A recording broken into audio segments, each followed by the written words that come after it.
Churches are also targets of Islamic and other extremist gunmen, and stories of these horrible events are becoming more often over recent years. It is now more than ever before important for churches and places of worship to have a practical security plan and a competent security team to oversee and implement the plan. The following tips should help you as you formulate your security plan. 1. Where possible, hire professionals such as off-duty or retired law enforcement as security staff or hire a security company. Do check staff background, of course. These are for 24/7 security of the premises. 2. Set up volunteer security team that operate on a rotation basis.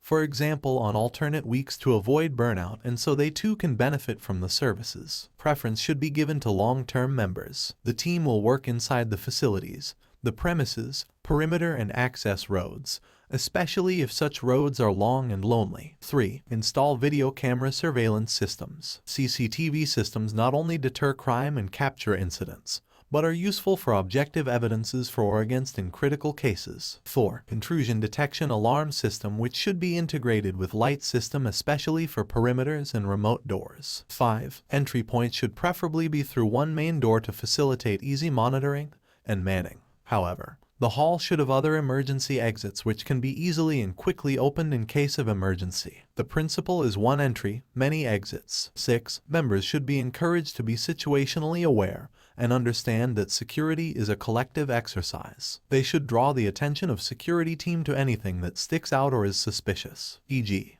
visitors who sit in their cars or loiter on the premises during service. 7. Establish clear lines of communications on security issues. Everyone, members, volunteers, and staff inclusive, should be clear on who, what, when, and how without any ambiguity. 8. The best vantage point on the audience is from the view of the announcer, pastor, or worship leader, depending on time of service. There should be unique gestures which these persons can use to signal the security team without distracting from the service or alarming the congregation, and protocols established on specific ways to handle different situations according to the level of threat. 9. The office reception and or gate security should also have a way of communicating suspicious activities to the pastor or other responsible person, e.g., a call to the pastor could say, "Please inform the pastor that a person without appointment would like to see him." 10. Be friendly with your neighbors and the neighborhood watch. They can be good sources of information and helpful in emergencies. Have their contacts and phone numbers, and of the local police. Children should be monitored and accounted for at all times. It should not be possible for a child to wander off the building or premises at any time.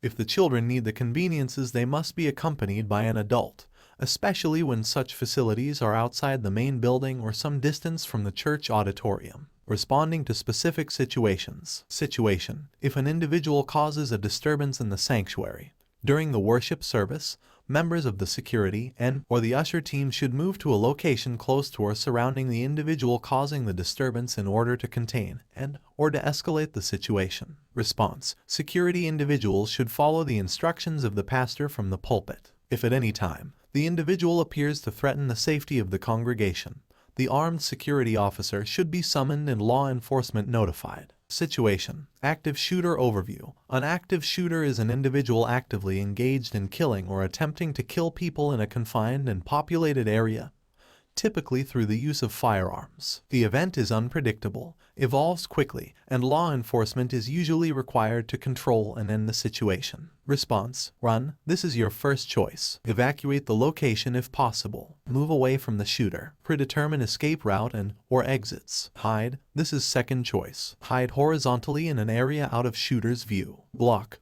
entry to your hide place. Silence your cell phone. Fight. As a last resort and only when your life is in imminent danger. Seek help. Call 911 or equivalent number in your area when it is safe to do so. Provide the following information: location of the active shooter, number of shooters, description of shooter, physical features, clothing, gender, number and type of weapons held by shooter, number of potential victims and/or hostages at the location. Evacuation. The decision for evacuation of the building or grounds will be initiated by church leadership. Designated evacuation points should be communicated clearly. In the event of an active shooter, people should move further to safety and establish rally points in a safe area away from the shooting. Assist the children and those adults with limited mobility as much as is practical under the circumstances. Observe and where possible make a written list of all the evacuees in your group. In summary, have a ready evacuation plan, who to move to where. Be aware, if you see something or hear something then say something. Active shooter, run, hide, fight. Keep a cool head. Stay alert. The devil is poised to pounce, and would like nothing better than to catch you napping. 1 Peter 5 verse 8 Message translation.